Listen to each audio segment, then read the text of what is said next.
Quero saudar a todos com a paz do Senhor.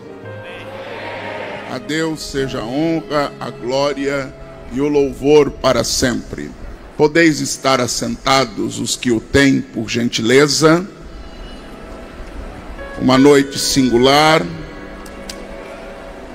Poder estar aqui nesse altar tão significativo para a nação brasileira e para as nações.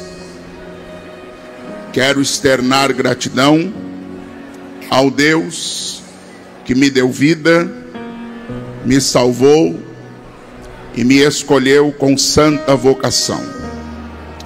Também externar gratidão ao presidente dos Gideões Missionários da Última Hora, pastor Zilmar Miguel. Deus abençoe o senhor. Obrigado pelo carinho, pela confiança e pela amabilidade.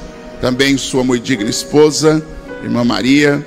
Deus abençoe poderosamente. E a esta família que nós aprendemos a amar, porque nos tratam tão bem. Deus abençoe pastor Giovanni. Deus abençoe pastor Abner e toda a família. Toda a diretoria dos Gideões Missionários da Última Hora. Deus seja louvado pela vida de todos eles e de cada um deles. Me permita oferecer gratidão, pois eu aprendi que a gratidão é a mãe de todas as virtudes. Louvar a Deus pela minha família, minha esposa Juscelia, vou pedir para ficar de pé. Estamos caminhando juntos há 32 anos. E eu louvo a Deus por ter você hoje. Mas eu louvo a Deus por ser seu esposo desde o tempo que a gente caminhava para pregar e ganhava a coxinha do fim do culto. E você estava lá, sendo uma esposa e uma ajudadora. Deus te abençoe, te amo, vamos juntos em nome de Jesus. Obrigado, meu amor. Meu filho evangelista Guilherme Galvão, pode ficar de pé. É a cópia do pai com a beleza da mãe. Esse menino anda comigo desde os 4 anos de idade. Nasceu o nosso Gustavo e nós dividimos as tarefas. E muitas vezes no colo das irmãs ele assistia ao culto. Hoje é um evangelista, um pregador, meu auxiliar no campo de Mojimirim e um orgulho do coração desse pai. Deus te abençoe, meu filho. Faça o seu ministério próspero. Deus te abençoe. Poder estar aqui acompanhado também de minha sogra irmã Lourdes, minha mãe Maria. Deus abençoe. E ter uma imensidão de amigos aos quais a todos gostaria de nominá-los. E falo-ei dentro do tempo permissivo. Mas agradecer a Deus por ter aqui pastor Eduardo Lopes, meu amigo, sua esposa irmã Paola, seu filho Júnior. Agradecer pela vida do pastor Ivan. Deus seja louvado. Pastor Reginaldo, irmã Michele, toda a família. Agradecer a Deus por ter aqui o Eliezer, filho do saudosíssimo pastor Luiz Antônio. Deus te abençoe, Eliezer, poderosamente. Pastor Antônio Márcio, que foi um profeta de Deus nessa tarde, e eu fui alimentado pela palavra. Também pastor André Haas, Deus abençoe. Seu filho, que foi um profeta num desses dias, e Deus usou poderosamente. Louvar a Deus pela vida de tantos pregadores que vejo aqui, e todos são dignos do meu respeito, da minha consideração. Renan Lopes, uma bomba na mão de Deus, misericórdia. Foi tanto fogo que eu fiquei até mais preto. Glória a Jesus. Deus te abençoe poderosamente, querido. Amo a sua vida. Aos cantores, adoradores do Pai que aqui estão, represento-vos na pessoa da Sara Evelyn. Deus abençoe a todos. Esse grupo maravilhoso de ciganos e a razão da existência dos Gideões. Aos missionários que aqui estão. Deus abençoe vocês poderosamente. Agradecer à igreja que tem me sustentado e sido bênção na minha vida. A ADBEM, Assembleia de Deus, Ministério do Belém, em Mojimirim, na pessoa do pastor Martins, da irmã Márcia e de uma caravana bonita de irmãos de Mojimirim que estão aí. E eu sou muito feliz. E todos aqueles que estão recebendo através da internet esse culto maravilhoso. E finalizando, agradecendo a Lorinaldo Miranda, meu amigo, sua esposa, a todos. Sintam-se, por gentileza, todos abraçados. Meu reconhecimento sincero e minha gratidão. Quero convidar a igreja para a leitura de um texto que se encontra no Evangelho de Lucas, capítulo de número 15, versículos de 8 a 10. Reverenciando a palavra de Deus, coloquemo-nos em pé. Lucas, Evangelho, capítulo de número 15, versículo de número 8. Glória a Deus. Aqueles que encontraram, por gentileza, digam amém. Está escrito: ou qual a mulher que, tendo 10 dracmas, se perder uma dracma, não acende a candeia e varre a casa e busca com diligência até achar? E, achando-a, convoca as amigas e vizinhas, dizendo: alegrai-vos comigo, porque já achei a dracma perdida. Assim vos digo que há alegria diante dos anjos de Deus por um pecador que se arrepende. Amém. Tomem assento, por gentileza, e me permitam trazer ao coração desta igreja reunida no ginásio dos Gideões Missionários da Última Hora. E eu começo dizendo-vos que Lucas era um médico grego que foi contratado por Teófilo para colocar em ordem os fatos que se deram com Jesus. E na busca destas verdades, tendo ciência do ministério de Cristo e da sua ressurreição, Lucas se converte ao cristianismo e passa a ser usado por Deus para escrever o evangelho que leva o seu nome. É também a história da igreja primitiva no livro dos Atos dos Apóstolos.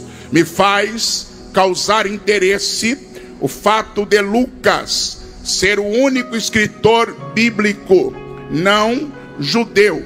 Na verdade, existem escritores judeus escrevendo a história de gentios, mas no caso de Lucas, ele era um grego gentio que Deus escolheu para narrar a história sagrada.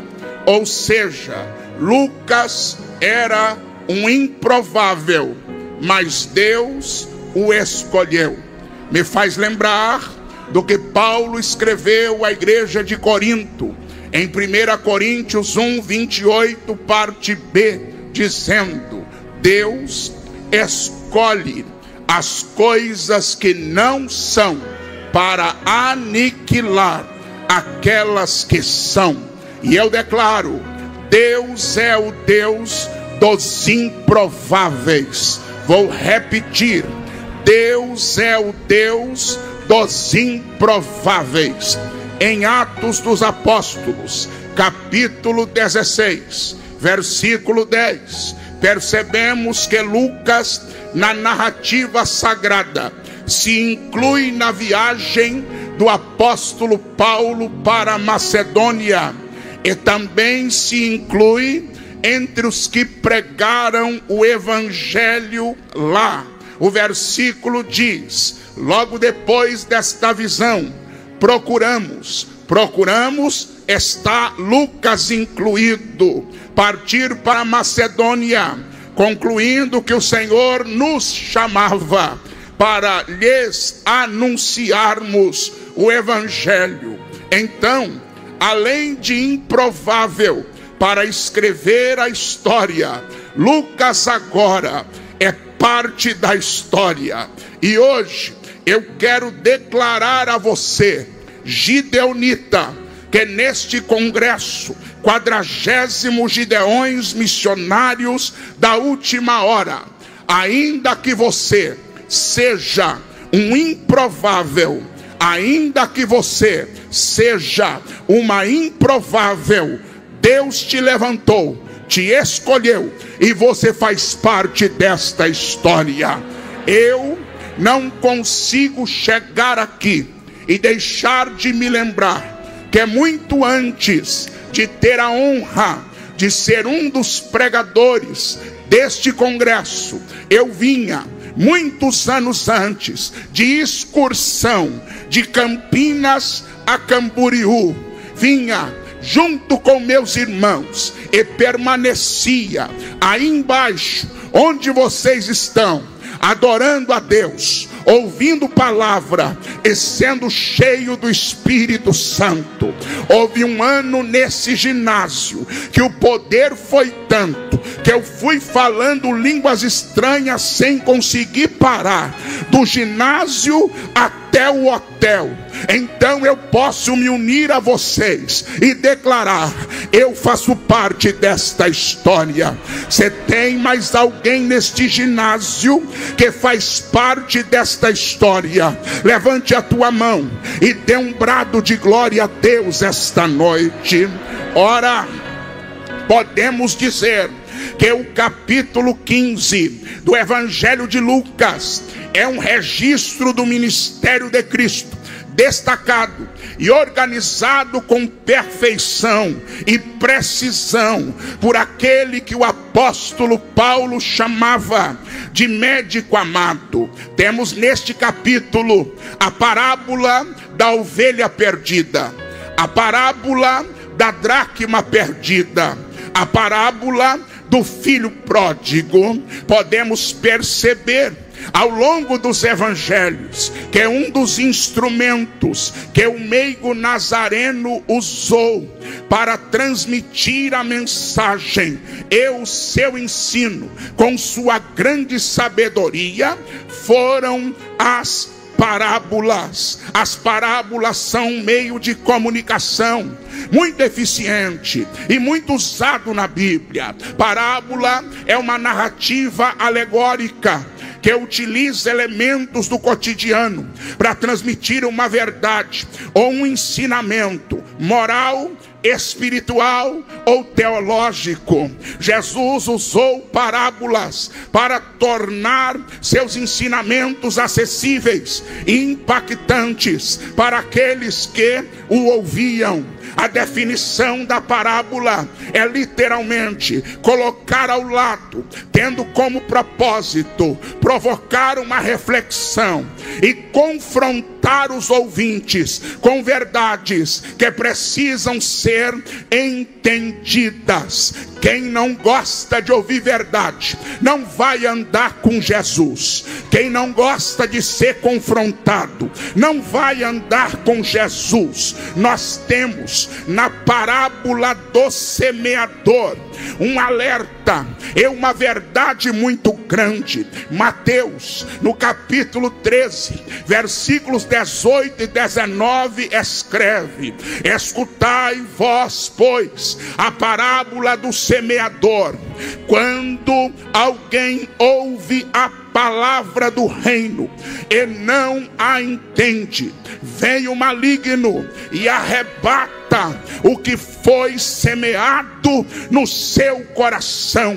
E o Espírito de Deus me dizia que Satanás tem assaltado corações na nação brasileira que ouvem a palavra, mas infelizmente não entendem a palavra.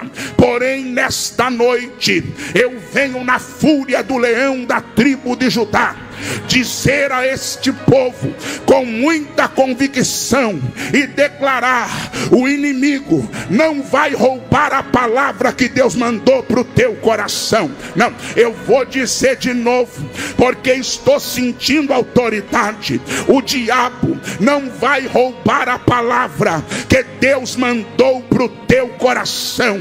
Nesta noite nós vamos orar como orou o salmista no Salmo 119, verso 18, onde ele diz: Senhor, abra os meus olhos para que eu contemple as maravilhas da tua lei. O diabo quer que nós sejamos leigos de Bíblia, mas ele vai se dar mal com os gideonistas, porque aqui é biblicista, aqui é Bíblia com certeza. Sim, todos nós, igreja, sabemos que a vinda de Jesus ao mundo, além do propósito sublime de prover salvação, também teve como um de seus objetivos tirar a humanidade das trevas e trazer luz ao entendimento dos perdidos. O apóstolo Paulo, tomando a autoridade da palavra, diz em Colossenses 1:13: pois ele nos resgatou do domínio das trevas e nos transportou para o reino do Filho do seu amor. Pegue na mão de alguém e diga: Jesus já te tirou das trevas, Jesus já te tirou da ignorância, ele já deu luz para o teu entendimento. O profeta Isaías declara acerca do Messias da seguinte maneira, Isaías 9:2: o povo que andava em trevas viu uma grande luz, e sobre os que habitavam na região da sombra da morte resplandeceu a luz. O maior sonho do diabo é ver o crente andando nas trevas, mas vai se dar mal, Satanás, porque o farol de Jesus está sobre a igreja. Nós ainda somos a igreja da luz. Jesus veio ao mundo para proclamar o evangelho do reino e fazer com que as pessoas entendessem a mensagem. O evangelista Marcos diz: e percorria Jesus toda a Galileia, ensinando nas sinagogas e pregando o evangelho do reino. Temos no registro dos evangelhos sinópticos, Mateus, Marcos e Lucas, 40 parábolas proferidas pelo meigo nazareno. Quando lemos o evangelho de Mateus, capítulo 25, do versículo 1 ao 13, está a parábola das 10 virgens, cujo propósito é despertar o crente para a vinda do noivo. Quantos dormindo? Mas o pior, a saga da parábola diz que quem ficou, ficou porque não tinha mais azeite. Quem ficou, ficou porque não tinha mais fogo. E quando não tem azeite, e quando não tem fogo, a lâmpada se apaga. Eu estou ficando farto desse evangelho água com açúcar, que não tem fogo, não tem poder, não tem autoridade. Prega grego, mas não tem fogo. Prega hebraico, mas não tem fogo. Prega aramaico, mas não tem fogo. Eu prefiro o pregador que prega simples, mas tem fogo. A lâmpada está acesa. Se tem alguém nos Gideões que está com a lâmpada acesa, joga essa mão para cima e dá um grito de glória a Jesus. No versículo 14 até o 30 do mesmo capítulo 25, Jesus conta a parábola dos talentos, e a ênfase recai sobre aquele que, tendo recebido o talento de Jesus, escondeu, negligenciou, andando pela terra e também conhecendo a igreja nas nações, olhando o movimento do povo de Deus, quantos talentos enterrados, gente que Deus escolheu, gente que Deus levantou, gente que Deus capacitou, mas enterrou o talento. O Espírito Santo bradava nos meus ouvidos e dizia: Gideões 2025 será um congresso onde talentos serão renovados, onde talentos serão despertados. Também no Evangelho de Marcos, capítulo 4, versículos 30 a 32, a planta da mostarda é usada para revelar que o reino de Deus vai crescer.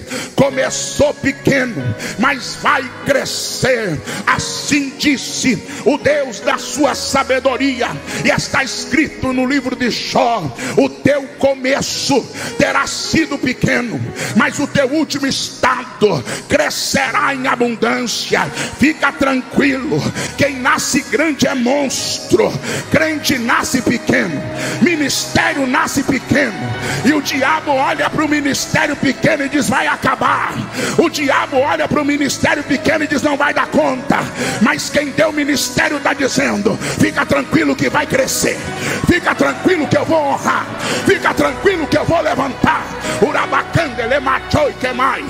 Em Lucas, capítulo de número 10, versículo de 25 a 37, nós temos a parábola do bom samaritano, que nos ensina que o amor ao próximo verdadeiro e genuíno se traduz em atitudes concretas. Tenho certeza que aquele sacerdote, por ser pregador, pastor Silas, dos mandamentos, pregava que tinha que amar ao próximo, mas na hora de ter atitude, ele passou de largo. Tenho certeza que o levita da parábola cantava sobre o amor ao próximo, mas na hora de ter atitude, Caliane, ele passou de largo. Deixa eu dizer uma coisa: Deus está cansado de gente que prega, mas não tem vida. Deus está cansado de gente que canta, mas não tem vida. O samaritano não tinha oportunidade no templo, não cantava no templo, não pregava no templo, mas na hora de ter atitude, ele teve atitude. Vamos parar de querer palco e vamos ter atitude de cristão de verdade.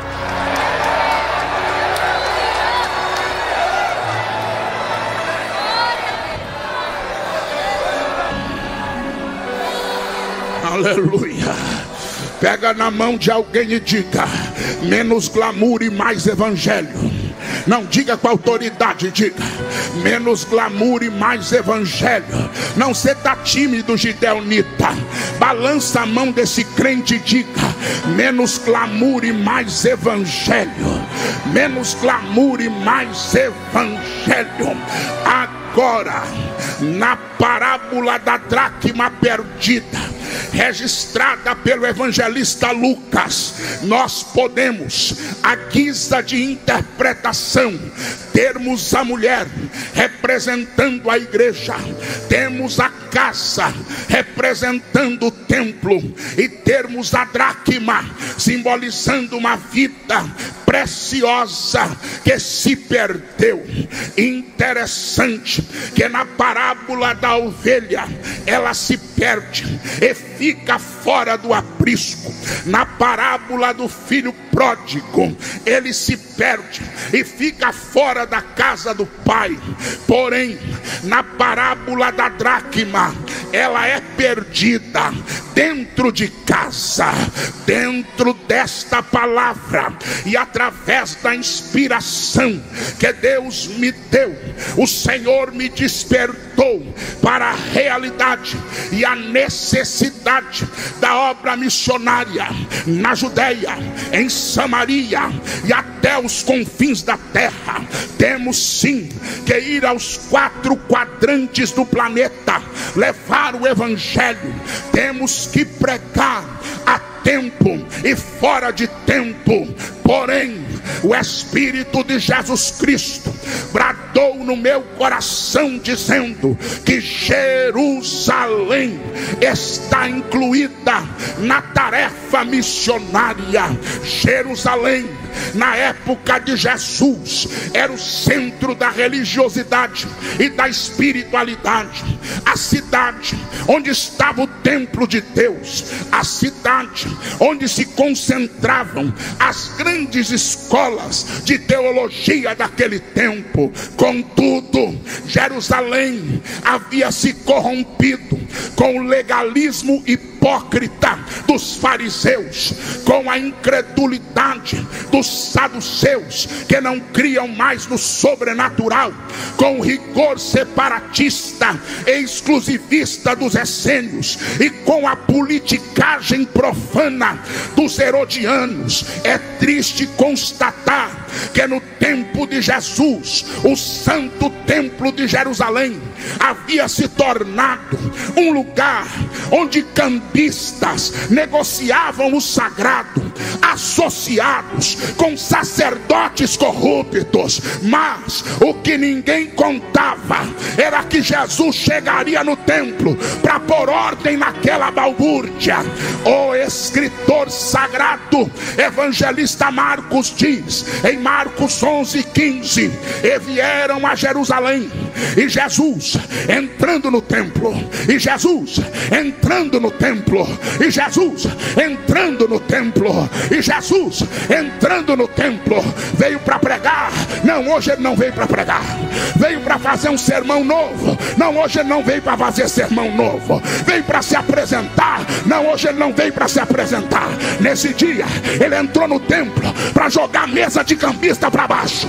Nesse dia ele entrou no templo para mostrar que casa de Deus não é casa de negócio. Nesse dia ele entrou no templo para dar chicotada no lábio de sem vergonha que quer ganhar dinheiro em cima da fé. Se fé para você é lucro, você está no lugar errado. Que é lucro, vai no mercado financeiro. Fé não é para dar lucro, fé é para gerar alma. Jesus está entrando no templo. Jesus está entrando no templo. Pega na mão de um crente do teu lado e diga: Jesus está entrando no templo. Jesus está entrando no templo. Jesus está entrando no templo. Jesus está entrando no templo. Qual é a consequência da atitude de Jesus com os cambistas e com os vendedores de pombo? Versículo 18: e os escribas e os principais sacerdotes, tendo ouvido isto, buscavam ocasião para o matar, pois ele o temia, porque toda a multidão estava admirada acerca da doutrina. Me permita dizer uma coisa séria: há um problema quando Deus levanta um profeta. Os escribas querem matar, os herodianos querem matar, os essênios querem matar. Sabe qual é o problema com essa corja? É que está tudo assentado nos púlpitos. Herodiano não fica lá no meio da multidão dando glória, não. Herodiano gosta de púlpito. Essênio não fica, não chega no pavilhão na manhã missionária 5 horas da manhã para adorar, não. Ele gosta de posição no altar. Essênio, o saduceu não crê em nada. Eu estou ficando chateado com esses saduceus. Não pode mais profetizar, não pode mais ter visão. O saduceu gosta é de gente falando bonito e enganando o povo, estendendo lençol para tirar oferta. Vai estender lençol na casa da sua sogra. Aqui não é lugar de estender lençol, não, filho do Satanás. Sai para lá, essênio. Sai para lá, saduceu. Se profetizar, ele logo fica espinhadinho. Só tem medo de profecia quem está em pecado. Quem não está em pecado não tem medo, não. Pode profetizar, pode ter visão. Eu tenho uma palavra para o saduceu. Sua casa caiu, infiel. Aqui vai ter poder, aqui vai ter revelação, aqui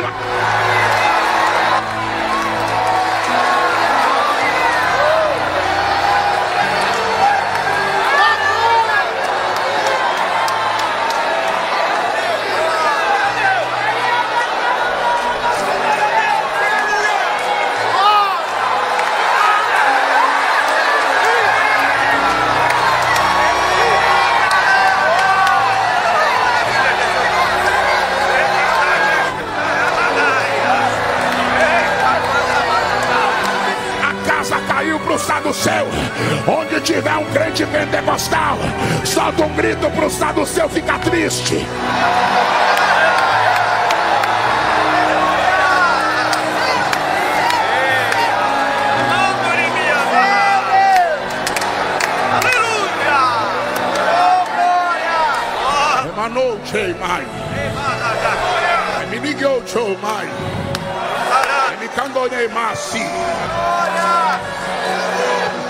Há uma expressão que veio como inspiração ao meu coração. Eu quero ser fiel àquele que me deu a santa mensagem e dizer esta verdade. A igreja reunida em Camboriú e através das mídias eletrônicas em todos os cantos da terra, uma igreja corrompida não gera salvos, ela acumula perdidos. Vou dizer de novo: uma igreja corrompida não gera salvos, ela acumula perdidos. Pega na mão de alguém e diga: igreja corrompida não gera salvos, ela acumula perdidos.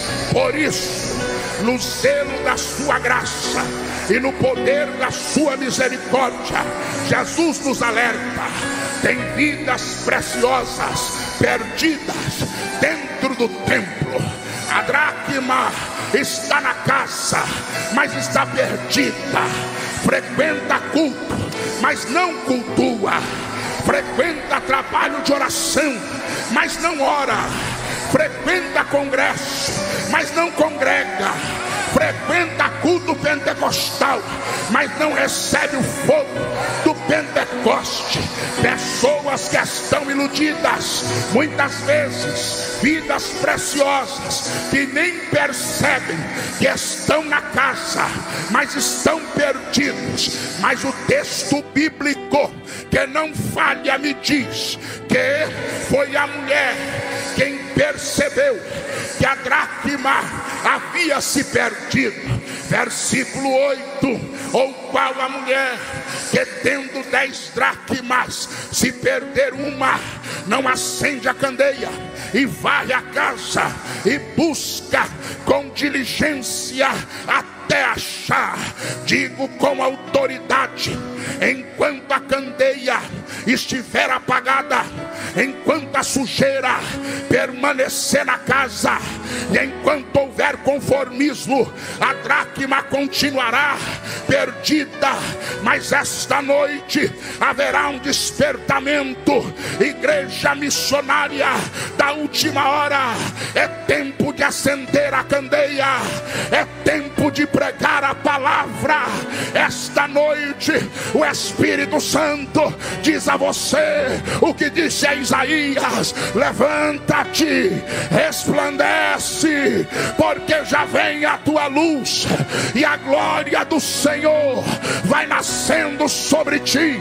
Porque eis que as trevas cobriram a terra, a escuridão os povos, mas sobre ti o Senhor se verá, e a sua glória estará sobre ti.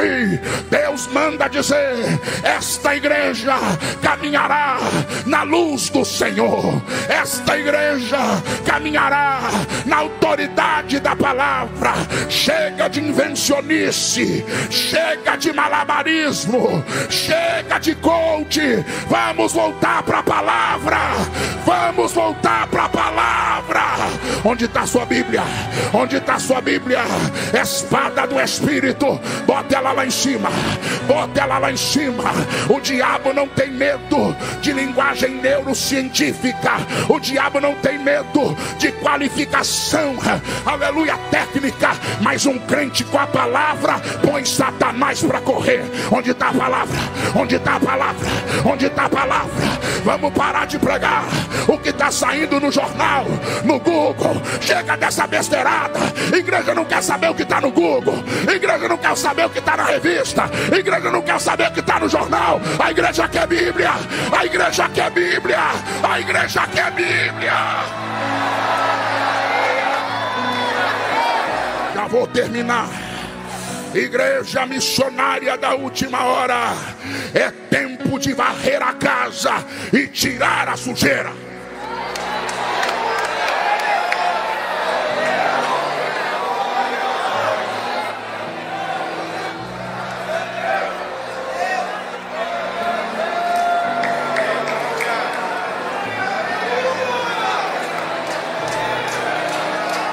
Há 16 anos que Deus me dá a honra de pregar nos Gideões missionários da última hora.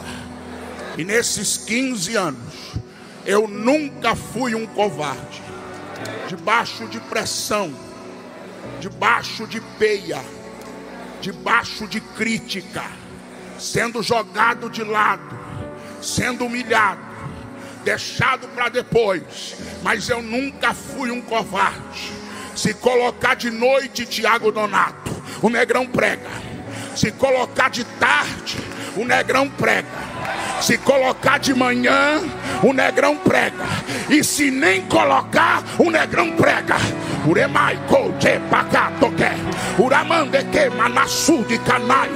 Eu não sou o negrão dos Gideões. Eu ainda sou o menino da 13 de maio, que abria a Bíblia em frente à mesbla e pregava, abria a minha boca. Então, meu irmão, eu não dependo do afago de ninguém, não. Amo estar aqui, zelo por estar aqui, quero continuar aqui, mas eu ainda tenho o grito na minha boca: deixa o negrão pregar, deixa o negrão pregar, deixa o negrão pregar, deixa o negrão pregar. A sujeira só se acumula quando quem deveria se encarregar em manter a casa limpa negligencia essa tarefa. Em Lucas capítulo 11, Jesus diz que o diabo gosta de sujeira, porque quando ele sai, a casa é varrida e é limpa. Quem gosta de sujeira é Satanás. Quem gosta de falcatrua, Jonathan, é Satanás. Quem gosta de caixa 2 é Satanás. Quem gosta de mentira é Satanás. Mas eu vim aqui esta noite, na autoridade do leão de Judá, dizer: a sujeira vai sair, a sujeira vai sair. Urabá cantei, urabá no que mais, urabá. Segundo Crônicas 29, 4 e 5. E trouxe os sacerdotes e os levitas e os ajuntou na praça oriental. E Deus lhe disse: ouvi-me, ó levitas, santificai-vos agora, santificai a casa do Senhor, Deus de vossos pais, e tirai do santuário a imundície, o que é imundo, o que é profano, o que é sujo. Só santifica a casa quem tem vida santa. Chega de sacerdote sujo, chega de sacerdote com mão suja, chega de sacerdote com veste suja. E não adianta olhar para mim com cara feia, não. Se olhar com cara feia, eu vou entender que você é sujo, eu vou entender que você é sujo. Chega, chega. O anjo de Zacarias está descendo aqui. Ele vai arrancar a veste suja e vai pôr veste nova. Vai ter veste nova nos Gideões, vai ter veste nova. A sujeira vai sair. Chacoalhe um crente do teu lado e diga para ele: a sujeira vai sair.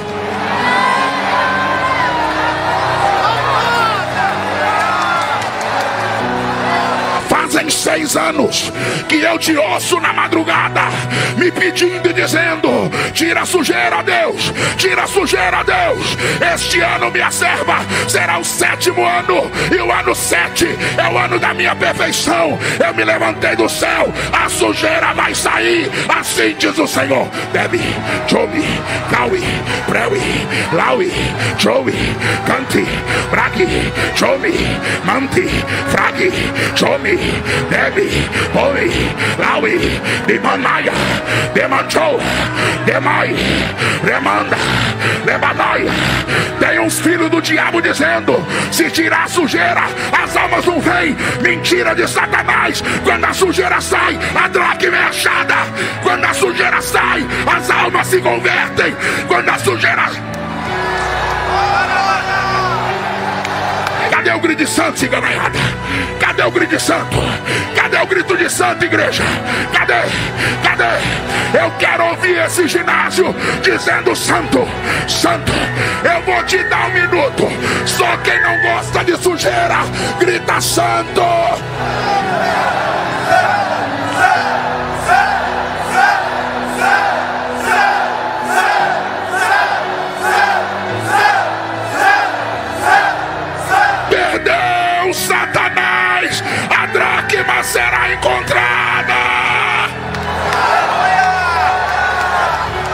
Pega na mão de alguém, pega. Pega na mão de alguém. Fecha os corredores de leões. Fecha os corredores de leões. Fecha os corredores. É macho. Emicandotou. Sarah Evelyn se prepara. Sarah Evelyn vem na fúria. Sarah Evelyn vem na unção. Uramanaga. Uramanehei. Uramanechou. Uramanahai. A Bíblia termina a parábola dizendo que ela buscou até achar. A igreja não pode desistir das almas. A igreja não pode desistir das vidas. A igreja não pode desistir da obra missionária. A ovelha perdida foi encontrada. O filho pródigo voltou. A dracma foi achada. E nesta noite, 2 de maio de 2025, a palavra de Deus para os gideões é esta: assim diz o Senhor, reprime a tua voz de choro e as lágrimas dos teus olhos, porque há galardão para o teu trabalho, diz o Senhor, e os teus filhos voltarão da terra do inimigo. Se perdeu dentro de casa, vai ser achado. Quantos desviados, quantos perdidos, quantos desanimados, mas eu tenho uma palavra de leões: a dracma vai ser encontrada. Teus filhos voltarão. Canta, Sara, canta. Eu não quero atrapalhar meu amigo Trovão. Canta, canta, canta. Eu não estou aqui para olhos no Senhor Jesus.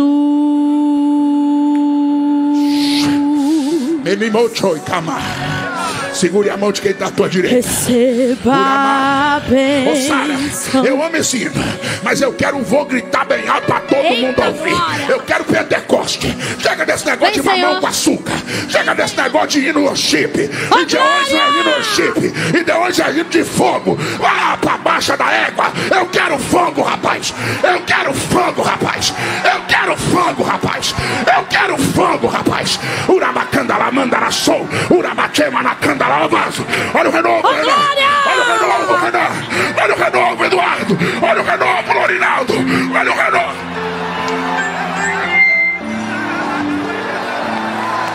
Eu não vou negociar a minha fé. Vão dizer que é muito grande para mim, mas eu sei em quem eu tenho crido. Eu olharei para o alvo que é Cristo. A minha coroa vão querer de mim roubar, mas minha essência Ele me mandou guardar. Ora vem, está chegando o dia, até que Ele venha eu não vou parar. Eu vou gritar bem alto para toda a terra ouvir. Vem, Senhor, e tira todo eu, e tira tudo que não é seu de mim. Eu vou gritar bem alto para toda a terra ouvir. Vem, Senhor, e tira todo eu, e tira tudo. Só quem sabe levanta as tuas mãos e adora. Que Ele cresça, que Ele apareça, que Ele cresça, que Ele apareça. Vem, Senhor, vem, Senhor, vem, Senhor. Chame por Ele, que Ele cresça, que Ele apareça, que Ele cresça.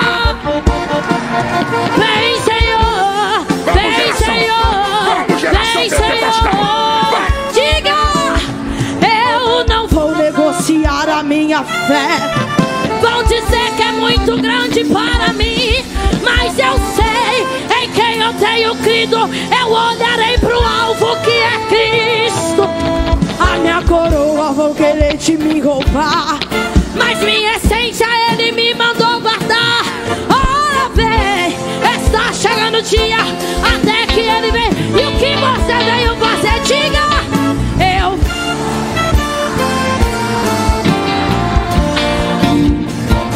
Vem, Senhor, E tira tudo